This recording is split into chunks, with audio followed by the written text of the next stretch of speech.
itu mengamanatkan bahwa kenaikan itu harus dilakukan minimal sekali dalam 3 tahun. Garansinya naik, agunannya naik. Nah, itu diuntungkan loh. Bagi pengusaha-pengusaha ini justru diuntungkan. Saya mencatat hal tadi. Jadi jangan dianggap ini sesederhana itu. Yes, I see. Kalau dianggap sesederhana itu nanti bila mana kita turunkan dengan angka sekian ini terus pemasukannya berkurang, berarti yang sudah kita rencanakan untuk bangun jalan A, B, C, D di akhir tahun ini dengan anggaran itu bisa tidak terlaksana.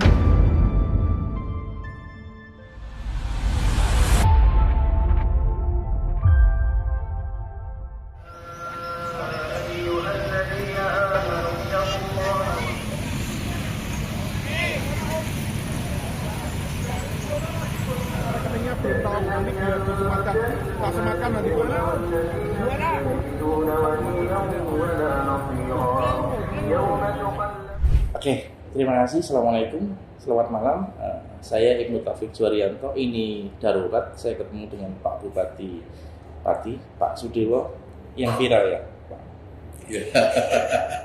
Ini momen ulang tahun Pati yang ke-702, tapi menjadi agak tidak enak ya, Pak Bupati ya, suasananya. Pak Bupati, di depan kantor ada aksi teman-teman dari Pati.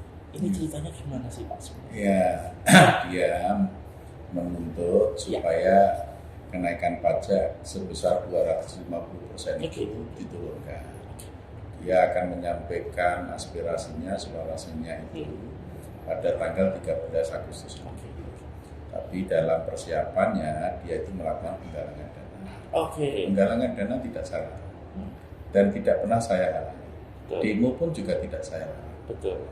Tapi mengapa kemarin itu kami tertibkan? Karena di tempat itu akan menjadi lintasan kirap budaya boyongan dari Pendopo Kemiri ke sini, Pendopo Jalan Tombologoro, supaya tidak mengganggu. Jadi saya minta untuk minggir saja. Terus terjadi ketegangan itu kan KA. Barang-barang itu dibawa ke Satpol PP. Maksudnya Satpol PP itu supaya nanti barang jangan dikembalikan di sana. Tapi dia ngotot, minta dikembalikan di sana.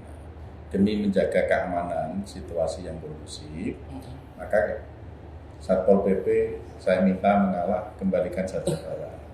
Tapi kan bisa dicek, di video cek secara detail. Tidak ada petugas kami di lapangan, yaitu yang omongannya kasar, yang omongannya keras, nantang, tidak ada. Apalagi fisik cek secara detail tidak ada. Kami ini persuasi. Adapun mereka keras, tetap petugas kami sabar. Bisa dicek, ya kan? Kemudian Kabupaten Pati menjadi tenar populer akibat peristiwa kemarin. Oke, Pak. Kita masuk di era netizen yang maha benar. Tak videonya dipotong, diedit dan sebagainya, tapi faktanya terjadi seperti itu. Oke, tapi saya tidak ingin berdebat di situ, yang ada biar ada. Saya ingin pada substansi kebijakannya tentang kenaikan. Menurut pemahaman saya, kenaikan PBB itu memang berkala naik. Nah, ini gimana Pak sebenarnya? 250% itu apakah seluruhnya atau karena alasannya berapa tahun atau gimana sebenarnya? Memang sudah sependapat kan bahwa kenaikan PBB ini harusnya berkala naik kan, dan itu memang amanat undang-undang. Undang-undang nomor 1 tahun 2022 itu mengamanatkan bahwa kenaikan itu harus dilakukan minimal sekali dalam 3 tahun. Ini kejadiannya dari tahun 2011 hingga sekarang itu baru naik ini. Jadi selama 14 tahun tidak pernah dinaikkan. Kan ini bentuk pelanggaran undang-undang dan ini juga tidak sehat untuk pembangunan. Karena pembangunan itu butuh pendapatan. Nah, mengapa kami ambil kebijakan penaikan ini sampai 250%? Itu pertama, karena memang selama 14 tahun baru ini. Kalau kami hitung secara konsisten, minimal sekali dalam 3 tahun harus dinaikkan, itu naiknya bisa sampai 2000%. Tapi saya hanya maksimal 250%, itu maksimal. Oke. Artinya maksimal 250% itu banyak sekali yang di bawah 100%. Banyak sekali yang di bawah 150%. Yang 200 sampai 250% itu hanya sedikit. Jadi begitu, saya itu hanya ngomong salah.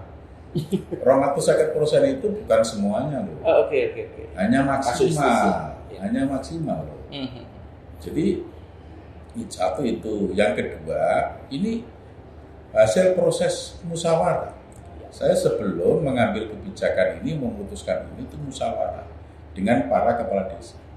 Dan kepala desa mensosialisasikan kepada warganya melalui pertemuan RT. Dan mereka memberi masukan, ketemu angka lah ini. Oke. Jadi angka 200 maksimal 250% ini, ya kan? Itu atas masukan Bapak. Oke, pelan-pelan Pak, biar enak Pak. Jadi selama 14 tahun tidak naik, di Perda mengatakan kalau maksimal naik itu 100%. Ya. Itu kan per tahun. Ya. Tapi ini kebijakannya sekarang itu adalah akumulatif dari 14 tahun. Artinya kalau tidak melanggar Perda tidak juga kan sebenarnya. Ya, tidak. Oke, di situ clear kan? Tidak. Peraturan Bupati kami itu clear tidak menabrak Perda. Siap. Peraturan Bupati kami itu sudah kami konsultasikan di Biro Hukum Pemerintah Provinsi. Sudah diharmonisasi di Kanwil Hukum Wilayah Provinsi Jawa Tengah. Clear. Dan sudah kami minta koreksi dari Irjen Menteri Dalam Negeri. Clear sudah. Clear sudah. Tidak dilanggar, Perbu nggak melanggar Perda, tidak melanggar peraturan di atasnya. Baik, kedua Pak. Jadi naik pajak itu kan imbas daripada penetapan NJOP kan sebenarnya. Betul kan? Betul. Jadi kita bicara di situ.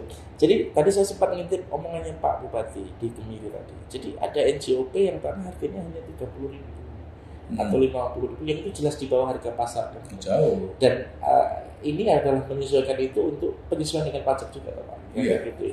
Ada berapa? Yang paling rendah berapa? Harga 30? Ada 39%. Ada 39.000. rendah kalau harga NJOP itu ada yang harga 3.000. 3.000 per Rp3 per meter persegi. Coba ada nggak? Iya. Ini biar kalau jual beli tanah, harga tanah Rp3.000 per meter. Yang NJOP-nya Rp3.000 per meter, kami beli 300.000 pun mau. Ini biar clear. Artinya sebenarnya kenaikan pajak itu adalah konsekuensi daripada bagaimana pemerintah menyetarakan yang namanya NJOP. Kan begitu Pak? Betul. Nah, jadi biar masyarakat juga paham gitu. Paham. Dan ini juga menyetarakan biar juga masyarakat yang ketika jual beli tanah juga setara nilainya dengan apa yang harus mereka bayar di pajak kewajiban negara wakil masyarakat yang kira-kira gitu. Iya. Jadi kalau NJOP ini naik, sebenarnya masyarakat diuntung karena nilai tanah menjadi naik. Nah, kalau dia itu misalnya mau butuh dukungan dari perbankan, itu justru garansinya naik. Agunannya naik. Nah, itu diuntungkan loh. Bagi pengusaha-pengusaha ini justru diuntungkan. Ya, tapi masalahnya kan masyarakat nggak bisa ngomong kayak gini. Nggak bisa seperti ini memahami. Jadi saya luruskan, sekali lagi saya luruskan. Ya. Yang sampai 250% itu hanya sedikit sekali. Saya maksudnya itu maksimal 250%. Karena banyak sekali yang di bawah 150%, bahkan dominasi adalah di bawah 100%. Ya, saya juga mengintip APBD atau PAD asli Pati yang dari pajak itu hanya 16 miliar. Itu kecil sekali, Pak. Begini, APBD atau keuangan Kabupaten Pati ini memprihatinkan. Kalau mau diangkat apa? Memprihatinkan. Jadi pendapatan daerah kami hanya 14% terhadap APBD. 14% ini sesuai dengan peraturan Menteri Keuangan ini kategori sangat rendah, bahkan kritis. Maksudnya apa? Dengan fiskal semacam ini, itu berarti uang itu hanya tersisa sedikit yang bisa digunakan untuk belanja modal. Hanya sisa sedikit untuk belanja modal. Artinya Kabupaten Pati ini membebani negara kan? Iya. Kabupaten Pati itu justru memberikan beban kepada pemerintah pusat. Betul. Karena Kabupaten Pati itu bisanya membangun Dia. karena hanya berharap duit dari pusat ke sini. Pemerintah pusat itu juga pasti heran dengan Kabupaten Pati. Kabupaten Pati kok tidak menggali pendapatan daerahnya. Bagaimana kami akan memberi uang banyak kawasan diri aja males, tidak menggali pendapatan. Jadi itu kan memang rumus dalam peraturan menteri, ya kan? Iya, paham. Formula dalam peraturan menteri. Manakala suatu daerah pendapatan daerahnya itu kecil, berarti transfer pusat ke daerahnya kecil juga. Karena apa? Lo kau sendiri saja tidak menggali pendapatan daerah, kau hanya menggantungkan aku. Itu loh logikanya. Kau akan saya tambah banyak kalau pendapatan daerahmu kau tingkatkan. Gitu. Iya, betul. Kan begitu kan? Iya. Nah, jadi Kabupaten Pati ini transfer daerahnya pun kecil akibat dari pendapatan daerahnya kecil, sehingga akumulasi dalam APBD kecil. Beban untuk belanja pegawai hampir 50% untuk Kabupaten Pati. Iya, pasti. Beban belanja pegawai itu hampir 50%. Mandatori untuk belanja pendidikan itu 20% itu sesuai undang-undang. Kesehatan, ya kan? Untuk kesehatan, kemudian apa itu kegiatan yang sifatnya memang populis selama ini dilakukan yang tidak mungkin untuk ditarik. Jadi sisa duit itu hanya sedikit. Oke. Apalagi di tahun 2026 ini pemerintah Kabupaten Pati harus mengeluarkan uang 73 miliar lagi untuk gaji P3K sebanyak 1.049 orang. Jadi tidak leluasa mengelola Pati. Ya pasti ya, kalau kita itu tidak membuat satu terobosan, ya itu tidak akan bisa membangun. Oke, pajak bumi dan bangunan adalah salah satu dari peluang kita meningkatkan PDB. Tapi terobosan yang lain juga dilakukan kan Pak Sudi? Iya. Saya akan lakukan nanti menggali pendapatan daerah yang lain.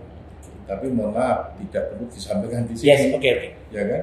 Oke, kembali ke terkait PDB Pak. Sekarang yang muncul wacana adalah kenaikan sampai 250%.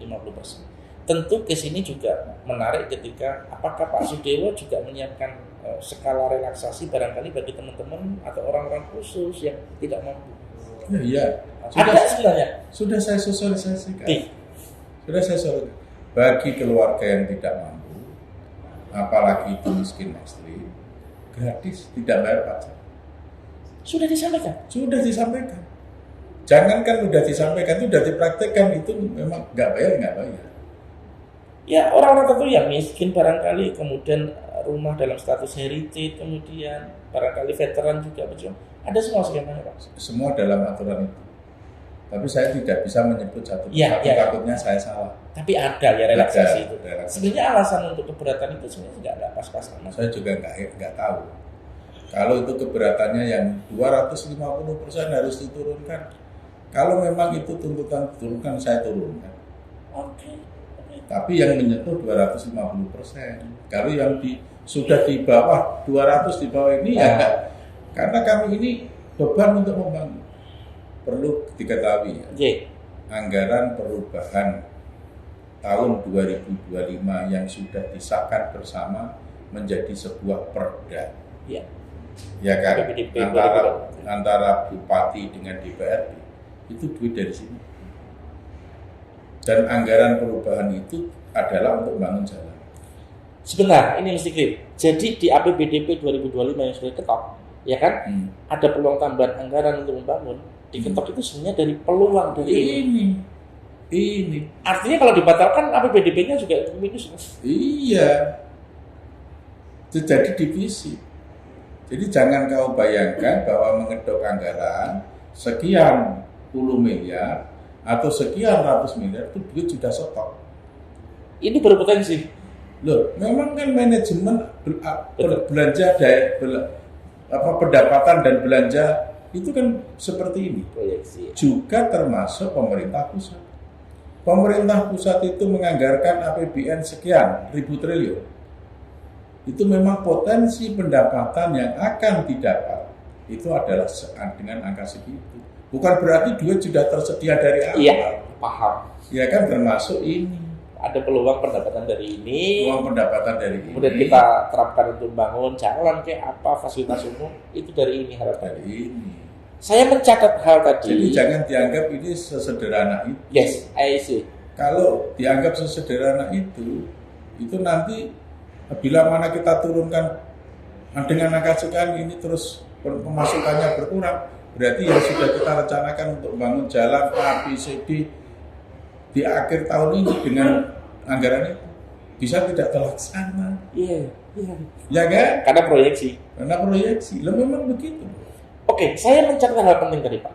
Jadi ketika yang 250% dianggap memberatkan, kemudian ada tawar-menawar, ya ini namanya kebijakan. Pak Sudewo sebenarnya bisa bersikap agak lunak dalam hal ini. Bisa. Saya katakan, saya fleksibel, saya lunak, saya mendengarkan masukannya dia, dan saya juga akan lunak untuk komunikasi. Persoalan kan selama ini mereka juga tidak meminta komunikasi.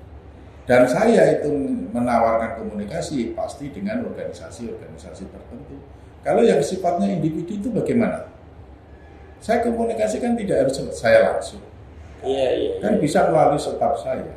Iya. Mereka minta klarifikasi, staf saya layani, datang ke BPKAD layani, dia membawa pengacara juga kami layani, dan ada argumentasi, ada debat di situ dari aspek regulasi juga buka-bukaan bla-bla.